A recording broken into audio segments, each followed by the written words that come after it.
Hello and welcome to Chapter 7. This chapter is about entrepreneurship, starting a business. So, starting a business can have some fantastic rewards, of course, but we also have to be realistic about it. There are some things that you definitely give up when you're starting a business. For example, one of the trade-offs is that you give up a lot of the perks of corporate life. One of those big perks, of course, is vacation time. It's probably something you learned doing your business owner interview assignment, right? Most of the entrepreneurs that you spoke with indicated that they worked a lot more hours as a business owner than they did as an employee working for someone else. Some other things that you give up too. You're going to give up probably high-value benefits that you might used to have taken for granted working for someone else, like paid health care, life insurance, those kinds of things. I think the biggest part, though, is probably just stability. When you work for someone else, as long as you have a job, you're getting paid, you know what your pay is going to be, right? Well, as an entrepreneur, guess what? You pay everyone else before yourself. And sometimes there's not a whole lot left over. Something to consider too, a lot of people don't realize this, it's perfectly normal for most businesses to actually operate at a loss for quite a while, from a few months to even more than a year or two. So just something to keep in mind. Now, I'm not trying to discourage anyone from starting a business, but just want to make sure that we're being realistic about some of the things that we give up as a business owner. But let's jump into some of the more positive aspects of being a business owner. All right, so we'll talk about, if it's so stressful and tough, why do people do it? We'll talk about kind of that mindset of the entrepreneur. We'll talk about also how to fund your business. There's also some, opportunities out there, but some threats you have to look out for. But there are resources out there to assist entrepreneurs. And then lastly, we're going to talk briefly about the contributions that small businesses make to the economy. All right, so why in the world would anybody go through this stressful process of starting a business? Well, the biggest one is, of course, financial success. Money! And by the way, if you get a test question that asks you what the number one reason is why people start businesses, become entrepreneurs, it's this. It's money. The opportunity to make the big money. And that absolutely can happen. I'm not trying to discourage anyone again. But it can take time. But that's a lot of that, the reasoning behind the impetus for starting a business is to make big bucks. A lot of people also start businesses just because they want to be their own boss. They like the freedom of determining their own work day, their own work week, their own, making those decisions on their own. Even despite working maybe a lot more hours and being a lot more stressed out, it's on them. They like that self-imposed pressure and freedom. And then also, it kind of goes hand in hand with freedom. We talk about flexibility. When you're your own boss, obviously, if you're not working a lot of times in those first few years, the business is not making money. But, you still have the flexibility.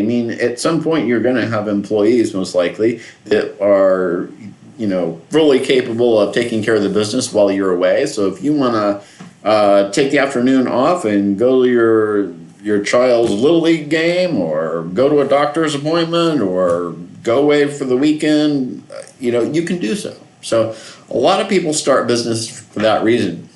And while we're on the topic, we've kind of been talking about starting a business in terms of a full-time position. But understand that a lot of people start businesses on the side. And they work those businesses when they have time just to earn extra money, or as a gradual process of starting a business that they ultimately plan to go into full time. So there's some flexibility there as well. And then just the challenge of it. A lot of entrepreneurs really get energized by the challenge of starting a business because it's tough. It is tough to make it as a small business and to really grow into a highly lucrative business. It's a challenge. In fact, a lot of really successful entrepreneurs will start a business, make it a success, sell it, make a bunch of money, and you'd think that they just take the money and retire. Nope. A lot of them will start over with another business idea. They just love that challenge, and that might be you. Now, this one isn't quite as a thing here in the United States, but some people start a business simply to survive. They feel like the economy just isn't providing the livelihood that they need to survive. So you see a lot of people will start a small business of some kind at a much higher rate in poor countries where people just have no other way to earn a living. So not quite as big of a thing here in the United States, but some countries it's especially high. For example, in China, the book mentions Chile. Those are countries where they're poor countries. The economy is, provides a living, can provide a living in some of the big cities, but in many parts of the country, the economy just doesn't provide enough jobs. All right, so who are these crazy people, and how do they think? Where's their head at? So entrepreneurs, first and foremost, are super excited generally about their products and services. In fact, they're not just crazy about their products and services. They don't just believe in them. They literally have the idea that, my products and services are going to change the world. Or at least I'm going to change the world of my customers through my products and services. And I don't mean that these are all entrepreneurs that are inventing some, life-saving medical device or necessarily providing some, unheard of earth-changing service. It could be anything. They could be selling cell phones. They could be a hot dog stand. These people literally have the idea, though, that I'm going to make my customers' day. I'm going to make my customers look so fantastic that they're going to have a whole new outlook on their day. That's the kind of attitude and excitement that entrepreneurs bring to the marketplace. Oops, something's happening on ESPN. Sorry about that. All right, some other characteristics. Most entrepreneurs have a vision for where their product or service fits into the marketplace. So they have the ability to find solutions to old problems, the ability to create products and services that, people didn't even know they needed. And they have the ability to get people to follow them in that vision.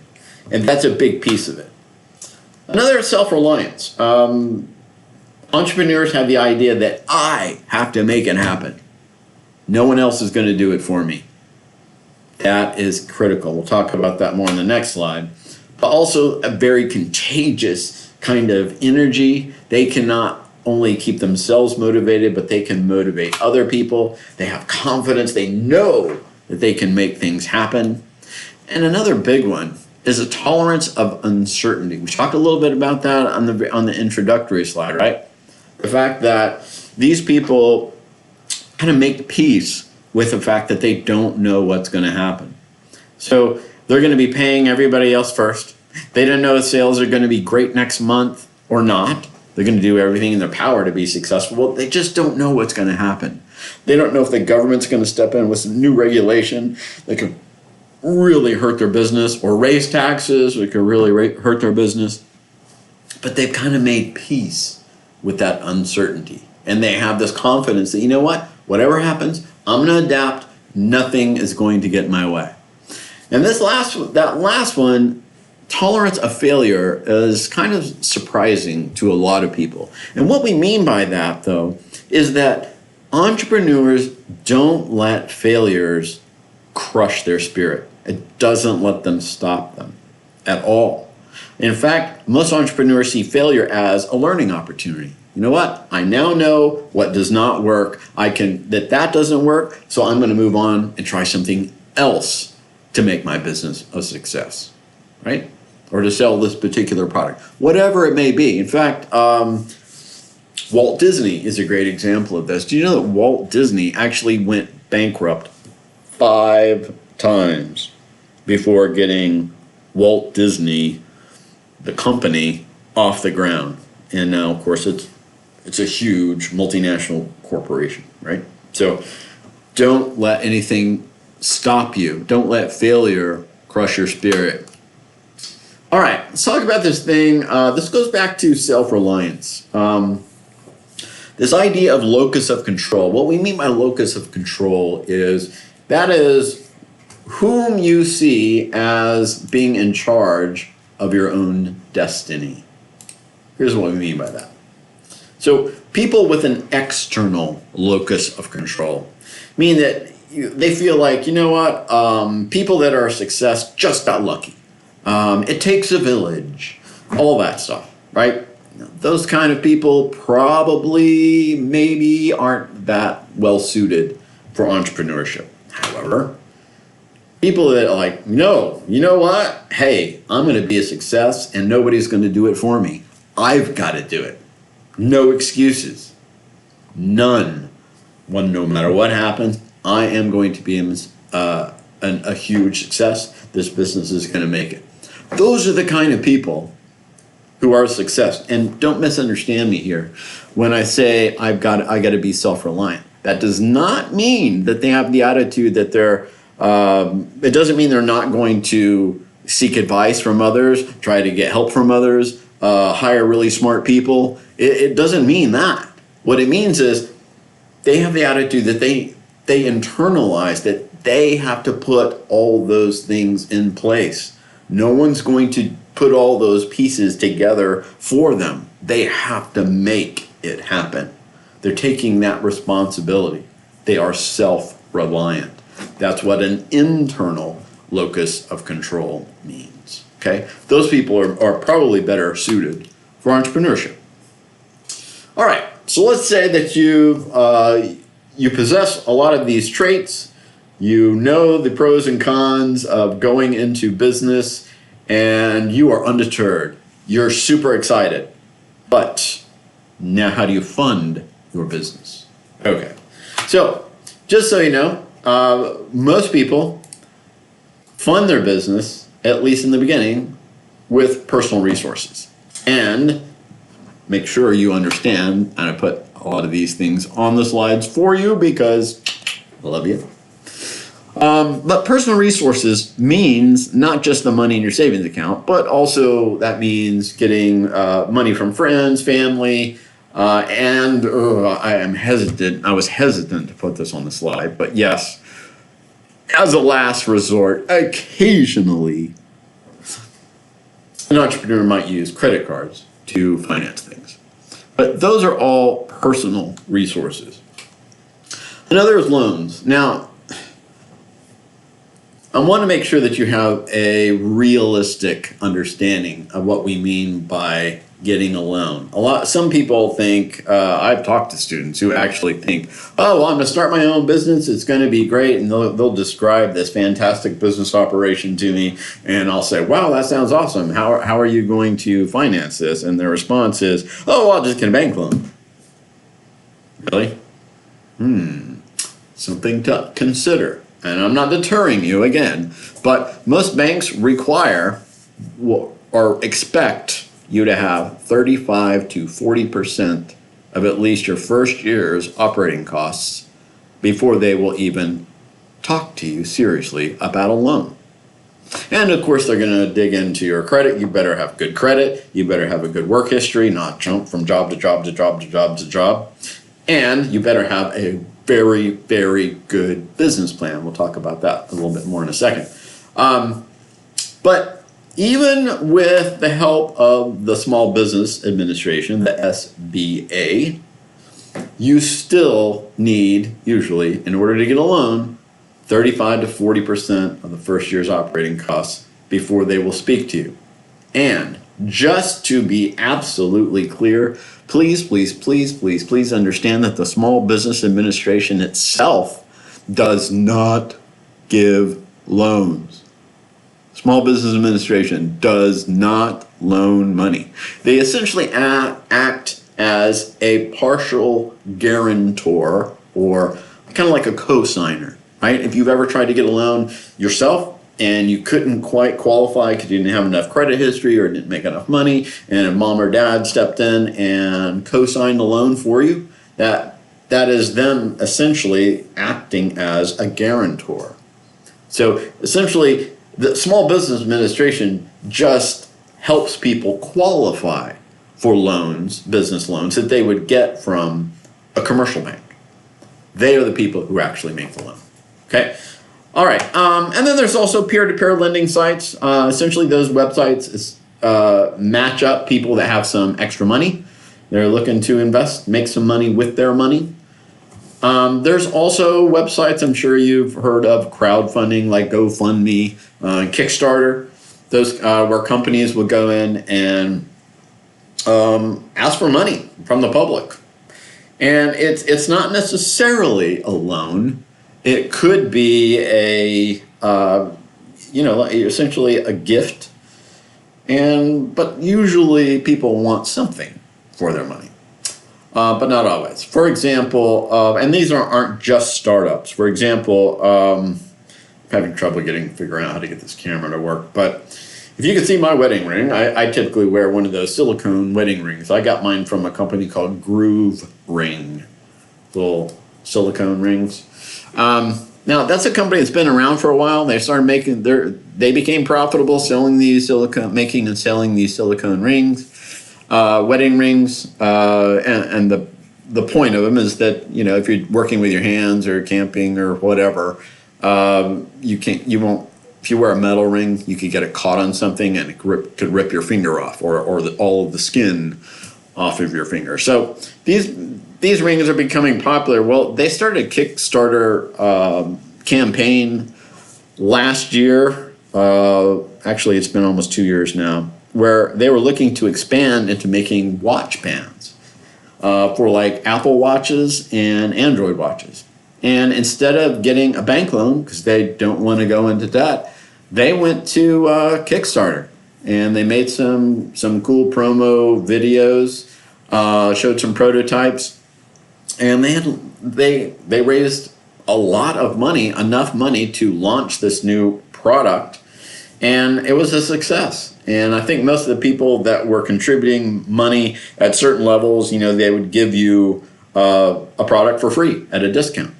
Like if you give us $100, you'll get a $150 watch band once we make them for the money that you put in.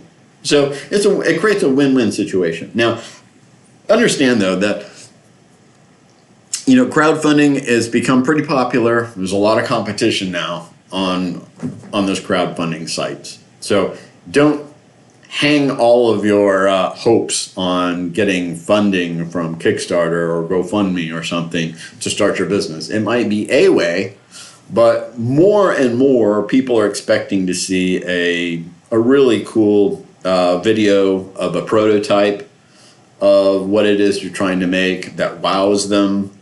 A lot of people will advertise those videos all over social media as a way to get people to click and go to their crowdfunding site where they can see a little bit more, read a little bit more about the product, and actually contribute funds. So that's an opportunity as well. All right. Some other options. There's something called angel investors. Now, don't misunderstand. Angel investors don't make loans to people out of the goodness of their heart. Far from it. Most angel investors, these are individuals who have money and a lot of business knowledge in most cases, and they invest primarily in startup companies. Make sure you know that distinction. Startup companies. And they're looking for companies with a very high growth potential. They're looking for companies, in fact, that are expected to grow between 30 to 40% over the next 3 years. 30 to 40% over the next 3 years. Okay, that's huge. And by the way, most business entrepreneurs, they're super confident, super excited about their products. They think that is them. Most companies are not actually in that growth area realistically. And these people usually pretty savvy, and they figure that out pretty quick. But they also want a share of ownership in your company. So yes, they'll give you some expertise. Yes, they will help you grow that business, help you make good decisions, and that's awesome. So it still may be a really good opportunity for you. Just understand though, they're probably going to want half of the ownership of the company, or close to it, or maybe a little bit more than half, depending. There are also companies called venture capital firms, very similar. They sometimes invest in startups, but more often they are working with more established businesses who are really looking to take a big leap in growth. I looked up a couple of them. Just wanted to show you a couple of these, the websites of a couple of these venture capital firms. Here's one called Excel, and you can kind of see what they're about. You can see that you can look at their team. They're in some of the larger companies. I'm sure all of these people, and this is a global company. They help companies in the United States, in Europe, I believe even South America, grow their business. And I'm sure all of these people are super smart and can really help companies make a big leap in growth. But again, they want a piece of the pie. They're not doing this out of the goodness of their heart. They're in it to make money. So, but they know what they're doing. Look at some of the companies that this particular venture capital firm has worked with. So, some big name companies. Let's see here. Here's another one. Look at all the companies that they've helped take public. When we say take public, it means they grew the company to the point where they did an initial public offering of stock, sold stock in the company to really fund its growth. So these are some of the companies that this capital venture firm went through. A Texas example. So there's a company called Service King. They started, it was family-owned business. Started in Dallas, Texas. They grew to about, I think they had 24 locations when they were approached by Blackstone venture capital firm like a decade ago. And now they have 344 locations all over the place.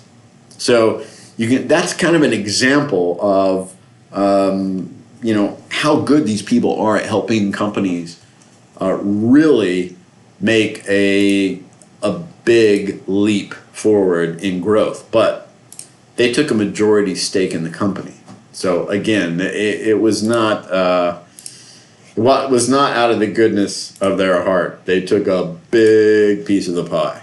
All right. So just know that those are available, though. If you ever get approached by an angel investor or a venture capital firm, it might be worth a conversation, because they might make you a very rich person. So there's an option. All right. Let's talk about some of the opportunities and threats that are out there for small businesses. So one of the things to understand is that small businesses, what they do really, really well is they find gaps in the marketplace called market niches. A market niche is an area of the market that is not being served by the players that already exist, especially by the larger companies. They're like, you know what? No one is doing this. I think I can make a business providing this, right? That's what a market niche is. For example, I'm a little guy. I get so frustrated sometimes when I go to department stores because they carry tons of large and extra large and extra large and all that. It's hard for me to find smalls and mediums. I always thought, I wish some entrepreneur, there's enough of us short guys out there that I bet you some great entrepreneur, start a business that only sells smalls and mediums. So some of you entrepreneurs out there, think about it. I would love it if someone did that. All right, another thing they do well is personalized customer service. Large businesses do their best to provide good customer service, but put yourself in the shoes of a small business entrepreneur, right? If you land a big account, I bet you anything. One of the things that you are going to say with that large customer when you are reeling them in, making the deal, you're probably going to say, here's my business card, and here, let me write my personal phone number on the business card. You can call me 24/7 if you need anything, have any problems. Please call me immediately, and I will make sure you get taken care of, right? That's super duper personalized customer service. Something small businesses can do that larger companies, they just can't. There's too many people. Also, lower overhead costs. What we mean here is the fact that small businesses have the ability to wear a lot of hats, right? All the members, the owners and their key staff, they all do a lot of different things. So they're able to keep their overhead down. Small businesses also tend to be very creative in saving operating costs, right? Keeping their costs down. For example, whereas a large business would almost always buy brand new equipment, small business owner might buy something used, fix it up themselves, some machine or something, and get it going, and save a lot of money that way. So they have the ability to keep their overhead fairly low. And then there's a lot of opportunities out there these days that really help entrepreneurs save money. Technology really helps with that. E-commerce, that's a huge one, right? Any of you could start a business today and be up and running with your own eBay store by the end of the day. I bet you, right? There's all kinds of things out there. There's online tools like e-machine shop where you can create, sell, publish, even manufacture goods and services more easily than ever before now because of the technology that's available. All right. Now there are some threats though. For example, there's a very high failure rate for small businesses. Again, I'm not trying to deter anyone, but small businesses have more than a 50% failure rate in the first year. But make sure you know this for the test. If a company can make it past the 5-year mark, they typically have a much better chance of making it for the long haul. So that's kind of a magical time period is 5 years. But so they do have a pretty high failure rate. And that second bullet, lack of knowledge and experience, what we mean there, a lot of entrepreneurs just don't do their homework.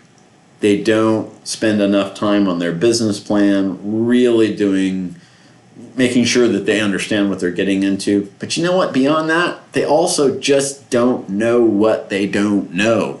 They think they know, but they don't know, right? So the takeaway for you there, budding entrepreneurs, is do your homework. Know what you're getting into. And then some other threats, the government regulations and taxes. I mean, those are small business killers. So that's always a threat. Even that hurts small businesses quite often more than large. In fact, a small business can actually completely be put out of business with one set of new regulations. So obviously we do need to protect the environment, we need to protect consumers, all of those things. So it's a balancing act. We need some regulations, we gotta pay for things, right? Infrastructure and defense and all that stuff. So we need taxes, but it's that balancing act, right? Small businesses are highly affected by such things. And then high-end health insurance costs. Second to labor costs, health insurance costs are one of the biggest expenses for businesses. So for small businesses, it can be especially difficult. Now, if you have less than 50 employees, you don't have to worry about providing health care, but it's still quite expensive. All right. We'll dispense with this, but I always ask students who are in my face-to-face classes to think about what their product or service is. So I encourage you entrepreneurs out there, walk through this thought exercise with me briefly. What is your core product or service? What is it that you want to do? And here's something you've got to think about. What sets you apart from other companies that are providing the same thing or something similar? What makes your product or service different? Why are you going to succeed where others might not? There's the highest failure rate for small businesses. What's going to make you different? What are you going to do differently than all those businesses that have failed? Right? How much funding are you going to need? Now, this would all be something that would be nailed down in your business plan. You would really have to dig into all of these things. And then how they're going to spend that money, be responsible with their money. So these are the types of things that just want you to start thinking about if you're ever thought about starting your own business. All right, let's talk about the Small Business Administration real quick.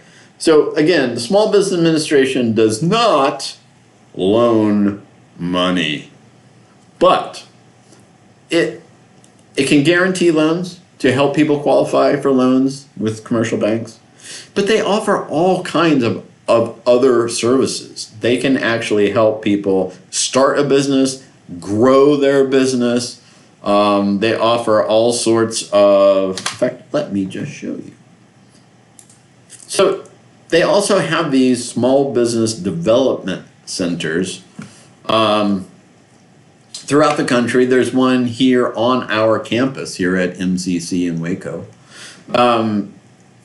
They provide all kinds of services, right? So they help people start businesses and also grow businesses. They also offer all sorts of seminars to help people who are thinking about starting a business, show some of their locations. You can meet with an advisor one-on-one and they can give you advice. Look at some of these events coming up. How to start a small business. Love it. Here's some examples of some of the people, companies that they have worked with that are now rocking and rolling. So you can take a look at some of their services and programs. For example, business startup assistance, market research. That's a huge one right there. Growth strategies, financial management, keeping your costs down, managing your cash flow effectively, also finding those new markets to tap into, and then kind of back to funding, like what is out there funding wise to help you. So that's just an example beyond just that, maybe some assistance that you might qualify for as far as getting a loan. They do all sorts of things. So just know that that is out there. All right. Bear with me, get my settings back. There we go. All right. Now, you don't necessarily have to start a business from scratch. I think that's what most people think about when they think of starting a business. You could actually buy an existing business. But let's start with starting a business from scratch. So obviously, if you start a business from scratch, it's your baby. You don't have to, you're not hamstrung by the bad decisions from previous owners. It's your concept, and you get that satisfaction of knowing that you started. On the other side, all the pressure's on you, and that can be really tough. It's expensive. Most entrepreneurs spend their entire nest egg, like all of their savings. They also tap out their friends and family, sometimes all of their savings, and get a loan, some kind of loan on top of all that. So financial burden, just the sweat and stress of the unknown. It's harder to get established, not only for that startup loan, but just to get financing, to get a business lease on a location, to get financing for a delivery vehicle or a piece of machinery. That takes credit, and without a track record, it's hard to get sometimes. And then just the whole logistics of finding the right people, the right skill sets and expertise to help you grow your business, that can be really tough. All right, well, what about just buying an existing business? So on the one hand, look, you don't have to reinvent the wheel. A lot of this stuff has already been done for you, right? You can learn from the mistakes of others, from the success of others. You can follow a proven methodology. That's awesome stuff, right? And it's also easier to get financing because that business that you took over has a track record, has hopefully a positive cash flow for a period of time. That all those things help you get financing. You're also inheriting, most likely, a customer base that's already been established. But on the downside, you know what? Working for someone else might not be as much fun. You are affected by some of their mistakes. So those are some things to think about. And one thing that's not on this slide that is huge is that if you're buying an existing business that is profitable, you're gonna have to pay more for it, right? If it's a business that's been losing a lot of money, now obviously you're gonna get it at a lower price, but just understand you get what you pay for. You can have the idea that, look, this business has so much potential, but it just hasn't been managed right, and I'm gonna step in and manage it right and make it a success. Go for it. Right? Something to consider, anyway. All right. Let's also talk just briefly about buying a franchise. One of the cool things about buying a franchise, and we talked about this a little bit in the previous chapter, right? So it's a licensing agreement where you are essentially a franchisor, think of that as the corporation, is allowing a franchisee, which could be you, to either just sell the products that they make, but you are operating the business as that company, or it could be a business format franchise where you are making their products and selling them as them, but you're getting the whole business process and ongoing training and support. You're using their established sales system, accounting system, maybe back office system, maybe their own manufacturing methodology. It depends on what kind of business it is, right? But there are a lot of benefits to buying a franchise. For one, franchises, you are starting with their name. So you get instant brand recognition. You don't have to build the name of your business out in the marketplace. It's already been done for you. Also, you're getting a lot of management expertise. You're essentially paying to follow a proven methodology that works. So follow what their business practices are, sell their successful products and services, and chances are you can probably do really well. Now, again, you get usually pretty good training and support, and it's not just at first, it's on an ongoing basis. But on the downside, understand that you have to follow their methodology because you are doing business as them. So if you bought, for example, let's use a well-established one for the example. Let's say that you bought a Chick-fil-A franchise. Now, they're very expensive. But let's say that you bought one of those. You couldn't just take it upon yourself to change the logo, change the colors of the inside of the store layout, decor, paint colors. You couldn't just take it upon yourself to change their products or change the way that the business is operated. You are signing an agreement stating that you will, by contract, follow their methodology. So you give up some creativity for these agreements. And of course, you could suffer from that negative halo effect where something bad happens in a franchise location somewhere else that has nothing to do with you. Something goes wrong there, could negatively impact your franchise if it's part of the same company. Just because people in the public are like, oh, there was an E. coli breakout at such and such restaurant somewhere, so maybe I shouldn't go to the one here locally because maybe they buy their food or ingredients from the same place. You know what I mean? So it's a possibility. But again, franchises can be pretty doggone pricey. So. But having said that, though, understand that there are franchises at all different levels of cost. I mean, there are some franchises that you can be had for less than $10,000. But again, you get what you pay for, okay? Mostly. So if you do a Google search for franchise opportunities, you will get 1,000,001 websites. Some of them are kind of cool, though. Some of the websites you're going to find are websites that allow you to put in parameters for what you might be interested in. You can put in what your budget is, where you want to open the business. You put in all these parameters, and it will a lot of these websites will spit out a whole list of franchise opportunities that meet those criteria. And you can, do your research.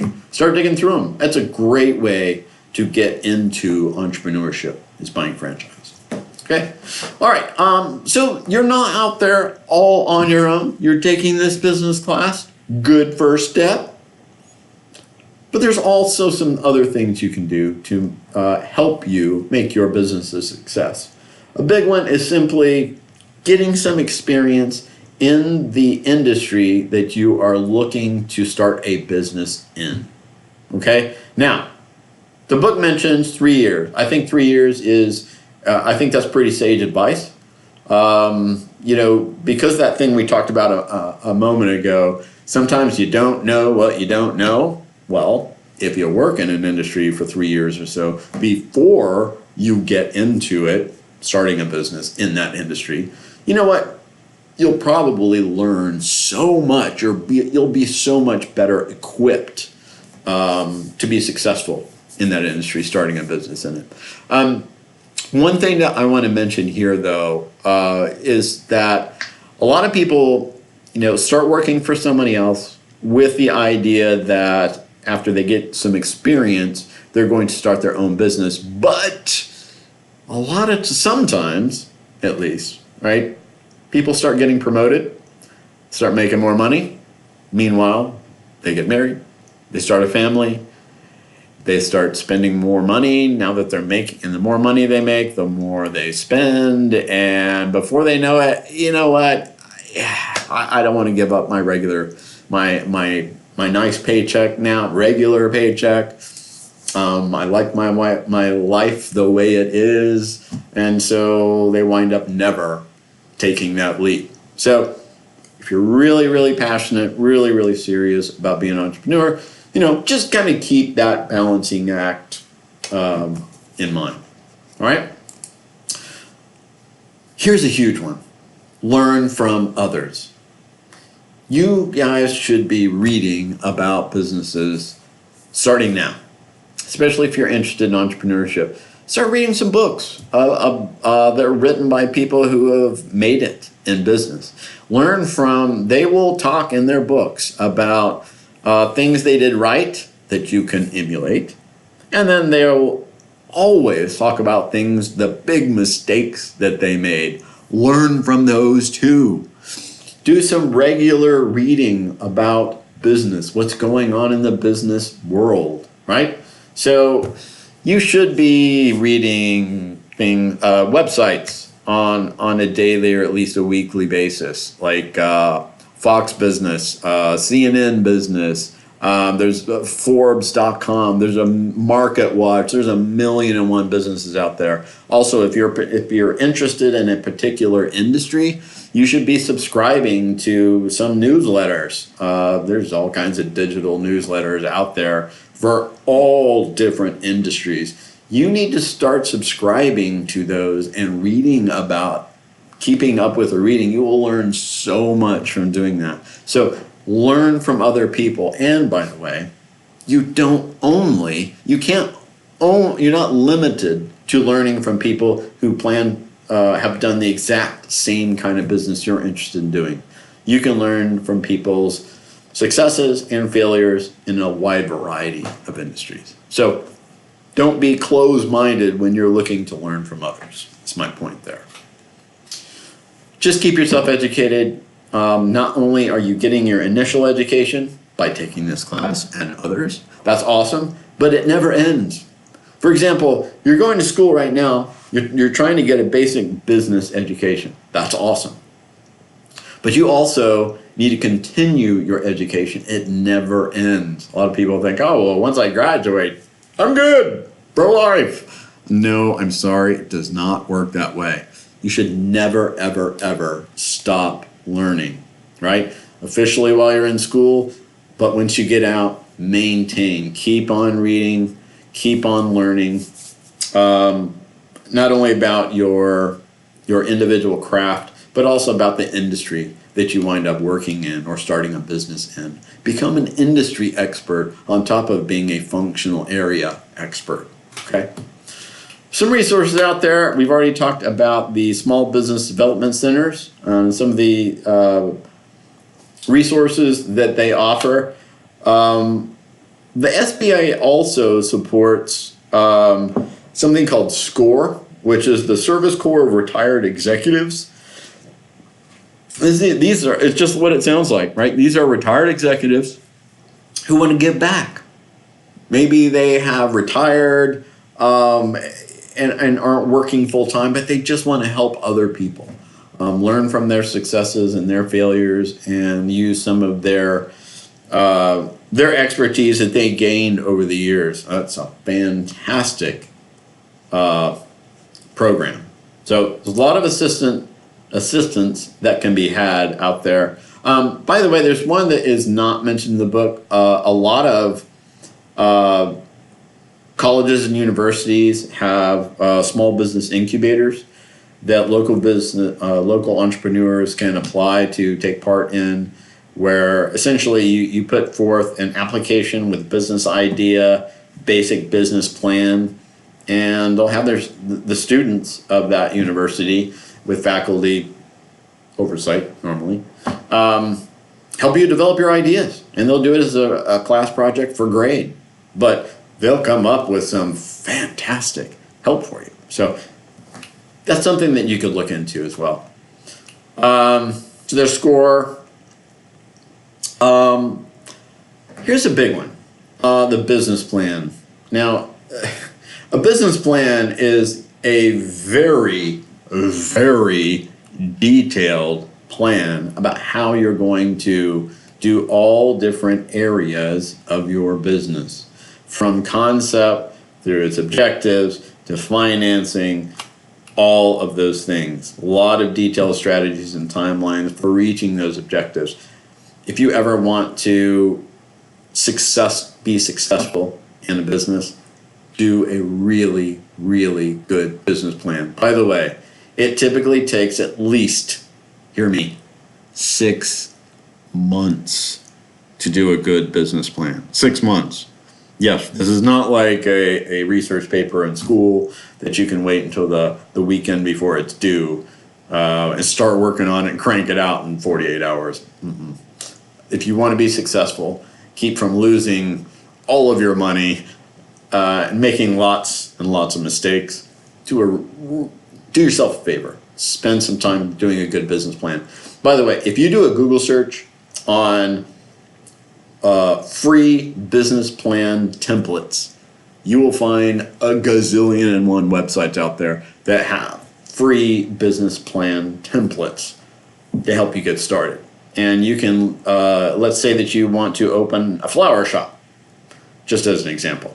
You could probably do a Google search on flower shop business plan example and find a whole bunch of examples of really good business plans for a flower shop. And you can steal a bunch of those ideas, right? And steal is the wrong word, but you can imitate a lot of those ideas, incorporate them into your plan. Again, it's part of learning from others. So make sure that you do a business plan. That's always a key component. And if you ever want financing, once you get your business going, 100% of the time, whoever you're getting your loan through, they're going to want to see your business plan. So something that takes quite a bit of time. All right, let's finish up with just kind of talking about what's the impact of small businesses, what they do for the economy. Let me give you an example, an idea of just what an impact small businesses have on the United States economy. Small businesses comprise 99% of all businesses in the country. 99%. They account for 48% of all private sector employees. What else? They have accounted for 40% of net new jobs over the last 20 years. They really fuel innovation. A lot of the brand new, awesome products and services that are unveiled to the public come from small businesses. Some entrepreneur like you comes up with a great idea and says, you know what? I see an opportunity here. I'm going to start a business with this new product. So it fuels innovation. Something that a lot of people don't think about too is that, you know what? One of those market niches is in inner cities. It's tough sometimes for people in inner cities to have access to the same goods and services that people enjoy in other parts of the country and other types of environments. So, you know, sometimes big businesses don't want to invest the time to move into the inner cities. And so, hey, great opportunity for an entrepreneur. One of my students last year, in fact, he was studying real estate and he was going to go to work for somebody else for 3 years. And then he planned to open his own real estate agency. But the niche market that he was going to serve was the inner cities. He was going to actually locate in some of the smaller parts of town. He was going to had every intention of becoming an expert in getting financing for first-time home buyers, help educating the public of how easy it is to get into a home, and understanding all the resources out there to help them do it, and making that his specialty. And so he wanted to, A, make money, sure, but he also wanted to serve underserved populations. I thought that was awesome. So I bet you he'll be very successful. He was super excited about it too. A couple of things that I want to mention to you. Based on what small businesses do here in the United States for our economy, it kind of works the same way around the world. And so countries that don't have a political system, government system, a cultural system that supports entrepreneurs, they're really shooting themselves in the foot. Okay? So, because small business is really the engine that drives an economy. So, these companies, they absolutely need to encourage small businesses. New businesses really help grow the economy. It creates most of the jobs. Super important. One thing else I wanted to point out is that, and you need to know this for the test, in lower income countries, a high percentage of entrepreneurs start their own business out of necessity, right? Those survival entrepreneurs or necessity entrepreneurs, something to know. But also, it has the opposite effect. So on that type of entrepreneur. So in countries with higher incomes like the United States and Japan, there's not as many people start a business for that reason. Okay. Just some other things that I want you to keep in mind. Entrepreneurship is higher in lower income countries, to a point. But entrepreneurship can be lower, though, in any country if they provide a lot of income protections. In other words, a country that offers just super fantastic welfare type programs, free housing, free this, free that. So somebody has to pay for that, right? That's money that the government has to pull out of an economy to pay for. So that hurts the economy. But then also, if there's too much of that social cushion that is provided to the citizenry, people are like, why would I go to the trouble of becoming an entrepreneur when the government will take care of me? So that can actually hurt businesses big time. But then also countries that have a lot of regulations when it comes to business and high taxes, that also discourages entrepreneurship.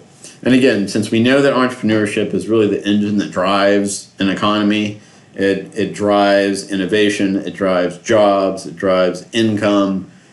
So countries that don't do those things are really shooting themselves in the foot. All right, that's all I have for this chapter. Make sure that you know these definitions backwards and forwards and understand the key concepts in the chapter. If you need any assistance, as always, you can always contact my office. Have a great rest of your day.